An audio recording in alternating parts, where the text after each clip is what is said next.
Musi పునరుజ్జీవన project పనులను వేగవంతం చేయాలని ముఖ్యమంత్రి ఎం రేవంత్ రెడ్డి ఆదేశించారు. బాపుఘాట్లో నిర్మిత తలపెట్టిన గాంధీ సరోవర్తో పాటు మీర్ అలం ట్యాంక్ పై నిర్మించనున్న బ్రిడ్జ్ నమూనాలను సీఎం పరిశీలించనున్నారు. మీర్ అలం ట్యాంక్ పై బ్రిడ్జ్ నిర్మాణ పనులకు జూన్లో టెండర్లు పిలవాలని ముఖ్యమంత్రి అన్నారు. ఈలోగా అందుకు అవసరమైన సర్వేలు, నివేదికలు, ప్రతిపాదనలు, డిజైన్లతో డిపిఆర్ను సిద్ధం చేసుకోవాలని ఆదేశించారు.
మూసీ పునరుజ్జీవన ప్రాజెక్టు పనులను వేగవంతం చేయాలని ముఖ్యమంత్రి ఎం రేవంత్ రెడ్డి ఆదేశించారు.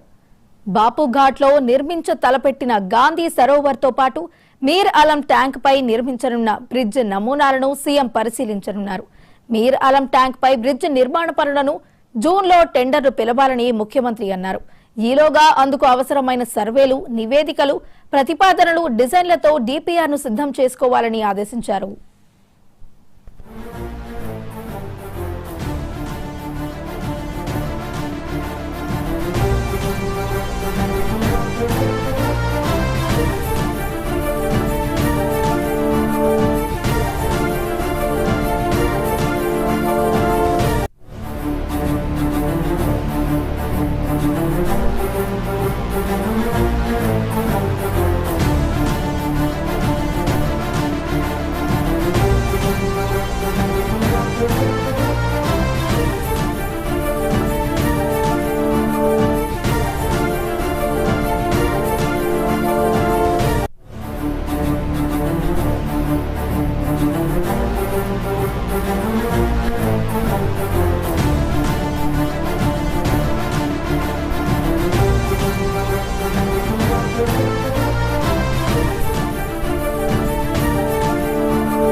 మూసీ పునరుజ్జీవన ప్రాజెక్టు పనులను వేగవంతం చేయాలని ముఖ్యమంత్రి ఎం రేవంత్ రెడ్డి ఇప్పటికే ఆదేశాలు జారీ చేసినట్టు తెలుస్తోంది. ఇక ఇదే అంశానికి సంబంధించి మరింత సమాచారాన్ని మా ప్రతినిధి రామ్ నరేష్ లైవ్ లో అందించడానికి సిద్ధంగా ఉన్నారు.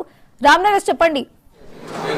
వైష్ణవి, మూసీ ప్రక్షాళనకు ప్రభుత్వం దృష్టి పెట్టిందని చెప్పుకోవచ్చు. మూసీ పునరుజ్జీవనం ద్వారా దాంట్లో అంటే మూసీలో మంచినీరు ప్రవహించేలా చేయాలని చెప్పేసి, దాన్ని సుందరీకరణ చేయాలని చెప్పేసి రాష్ట్ర ప్రభుత్వం నిర్ణయించింది. దీనిలో భాగంగా ప్రస్తుతం ఏదైతే మూసీ ప్రాజెక్టు ఉందో ఆ ప్రాజెక్టును ముందుకు తీసుకువెళ్లేందుకు రేవంత్ సర్కార్ అడుగులు ముందుకు వేస్తుంది. దీనికి సంబంధించి నిన్న కమాండ్ కంట్రోల్లో సీఎం రేవంత్ రెడ్డి అధ్యక్షతన ఒక కీలక సమావేశం అయితే జరిగింది.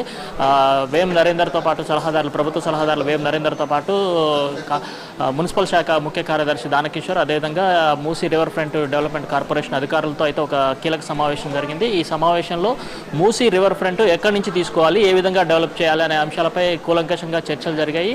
ప్రధానంగా చూసుకుంటే బాపుఘాట్ ఏదైతే ఉందో బాపుఘాట్ ఎగువన 10 కిలోమీటర్లు, అదేవిధంగా దిగువన 5 కిలోమీటర్ల మేర ఈ మూసీ పునరుజ్జీవన కార్యక్రమం చేపట్టాలని చెప్పేసి ప్రభుత్వం నిర్ణయించింది. దీనికి సంబంధించి అదేవిధంగా మీర్ ఆలం ట్యాంక్ ఏదైతే ఉందో దానిపై ఒక బ్రిడ్జ్ నిర్మించాలని చెప్పేసి దాదాపు 2 కిలోమీటర్ల మేర ఒక బ్రిడ్జ్ నిర్మించాలని చెప్పేసి అధికారులు నిర్ణయించారు. దీనికి సంబంధించి నమూనాలు ఏదైతే ఉన్నా వాటన్నిటిని కూడా నిన్న సీఎం రేవంత్ రెడ్డికి పవర్ పాయింట్ ప్రజెంటేషన్ ద్వారా క్లియర్గా వివరించడం జరిగింది.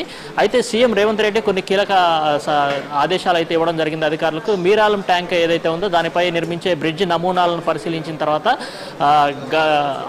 ఏదైతే సందర్శకులు ఉన్నారో వాళ్ళని ఆకట్టుకునే విధంగా నమూనాలు ఉండాలి. అదేవిధంగా వాళ్ళ భద్రతకు కూడా ఈ నమూనాల్లో కొంత ప్రాధాన్యత ఇవ్వాలని చెప్పేసి సూచించడం ఆదేశించడం జరిగింది. అదేవిధంగా మూసీ ప్రాజెక్ట్ సంబంధించేసి ఇప్పటికే గతంలో మూసీ పరివాహక ప్రాంతంలో కొంత ఇళ్లను తొలగించారు. వాళ్ళకు కూడా వాళ్ళకు ఉపాధితో పాటు ఇప్పటికే కొంతమందికి ఇళ్లను కేటాయించారు. మిగతా వాళ్ళకు కూడా ఇళ్లను కేటాయించి వాళ్ళందరినీ కూడా అక్కడి నుంచి తరలించాలని చెప్పేసి అధికారులకు సూచించడం జరిగింది.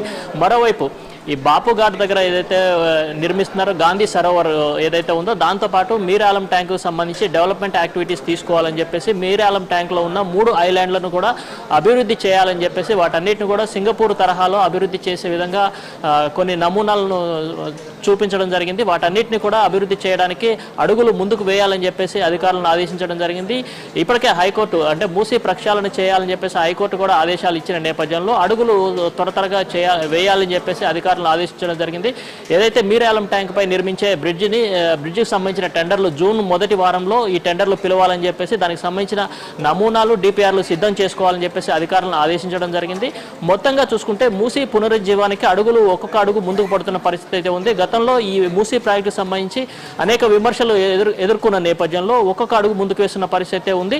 ప్రధానంగా ప్రతిపక్షాల నుంచి తీవ్ర విమర్శలు వ్యక్తమవుతున్నాయి. అంటే మూసీ ప్రాజెక్టు సంబంధించి డిపిఆర్ ఇంతవరకు సిద్ధం కాలేదు, దాన్ని ఎలా ముందుకు తీసుకెళ్తారని చెప్పి ప్రతిపక్షాలు విమర్శలు చేస్తున్న నేపథ్యంలో ఇప్పుడు ప్రస్తుతం మూసీ డెవలప్మెంట్ కోసం అని చెప్పేసి ప్రభుత్వం నిన్న తీసుకున్న ఏదైతే సమీక్ష ఏదైతే ఉందో అందులో ఒక్కొక్క అడుగు అంటే మూసీ పునరుజ్జీవానికి సంబంధించి ఒక అడుగు ముందుకు పడ్డట్టుగా మనం చెప్పుకోవచ్చు. ఎందుకంటే మూసీ పునరుజ్జీవం ద్వారా ఇటు హైదరాబాద్ జిహెచ్ఎంసీతో పాటు అదేవిధంగా కింద నల్గొండ ప్రాంతానికి కూడా తాగునీరు సాగునీరు అందే అవకాశాలు కూడా ఉన్నాయి. ఇప్పటికే మూసీలో ఉన్న ఏదైతే మూసీ మురుకు కూపంగా ఉంది విషతుల్యంగా ఉంది కాబట్టి దీన్ని ప్రక్షాళన చేయాలని చెప్పేసి రాష్ట్ర ప్రభుత్వం భావిస్తుంది. దీని దిశగా అంటే ఒక్కొక్క అడుగు వేస్తుంది.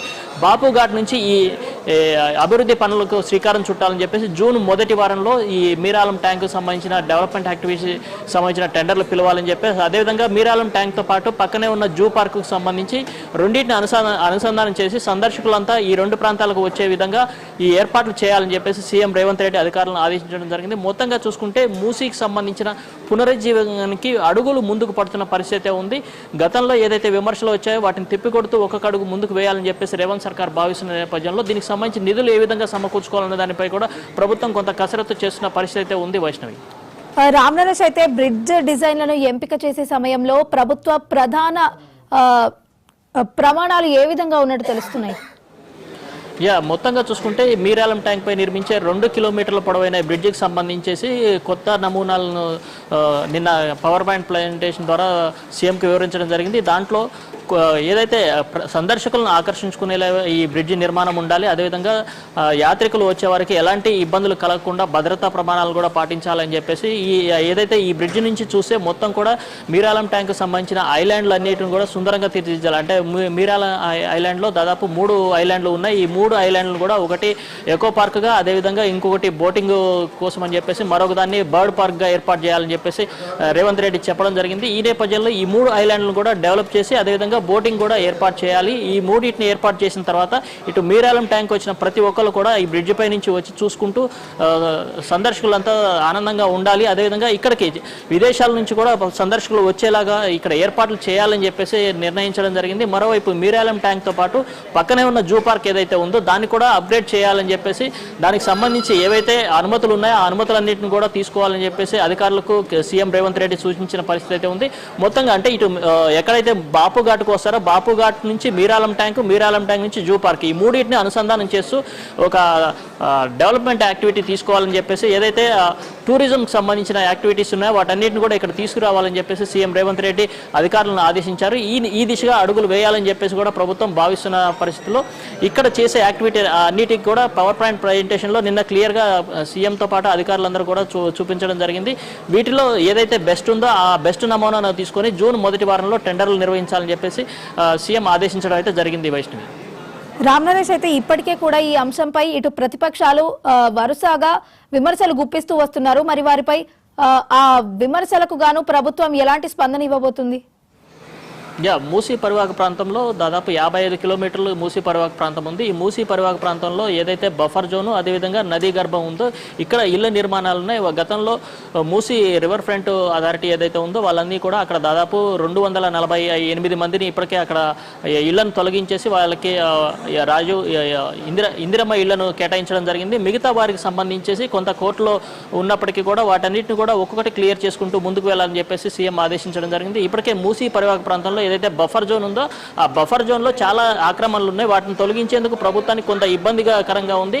తమ ఇళ్లను తొలగించొద్దని చెప్పేసి వాళ్ళంతా హైకోర్టును ఆశ్రయించారు. అదేవిధంగా ప్రతిపక్షాలు కూడా ఏదైతే మూసి ప్రస్తుతం ఉన్న ప్రాంతం ఏదైతే ఉందో ఆ ప్రాంతానికి చుట్టూ కూడా అంటే ఇప్పుడు ఉన్న ఆక్రమణలు కానీ కొత్త నిర్మాణాలు జరగకుండా ఉన్న వాటిని తొలగించకుండా చర్యలు తీసుకోవాలి, మూసి పునరుజ్జీవం చేయాలి, దానికి మేము వ్యతిరేకం కాదు. కానీ ఇప్పుడు ఏదైతే నిర్మాణాలు ఉన్నాయో వాటిని తొలగిస్తే మాత్రం ప్రజలు ఇబ్బందులు పడతారు కాబట్టి ఆ నిర్మాణాలు తొలగించకుండా కొత్త నిర్మాణాలు రాకుండా చూసుకుంటూ మూసి పునరుజ్జీవం చేస్తే తమకు ఎలాంటి ఇబ్బందులు లేవని చెప్పేసి కూడా ప్రతిపక్షాలు చెప్తున్న పరిస్థితి ఉంది. కాబట్టి ప్రభుత్వం ఈ దిశగా అడుగులు వేయాలని చెప్పేసి చూస్తుంది. ఏదైతే నదీ గర్భంలో ఉన్న ఆక్రమణలు మాత్రం ఇటు పరిస్థితుల్లో ఉంచమని చెప్పేసి వాటిని తొలగిస్తామని చెప్పేసి ప్రభుత్వం కానీ అధికారులు కానీ చెప్తున్న పరిస్థితి ఉంది. ఇప్పటికే కొన్ని ప్రాంతాల్లో దాదాపు 300కు పైగా ఇళ్లను తొలగించారు. మిగతా ప్రాంతాల్లో దాదాపు ఇంకా 800కు పైగా ఇళ్ళు ఉన్నాయి. వాటన్నిటిని కూడా మార్కింగ్ చేశారు. వాటిని కూడా ఒక్కొక్క అడుగు ముందుకు వేస్తూ తొలగించాలని చెప్పేసి రాష్ట్ర ప్రభుత్వం భావిస్తుంది. అయితే మొదటగా బాపు ఘాటు ఎగువన 10 కిలోమీటర్లు అదేవిధంగా దిగువన 5 కిలోమీటర్లు అంటే దాదాపు 15 కిలోమీటర్లు ముందుగా అభివృద్ధి చేయాలని ఆ తర్వాత మిగతా ప్రాంతాలను దశల వారీగా అభివృద్ధి చేయాలని చెప్పేసి రాష్ట్ర ప్రభుత్వం అయితే భావిస్తుంది. Vaishnavi. Right, thank you Ram Naresh.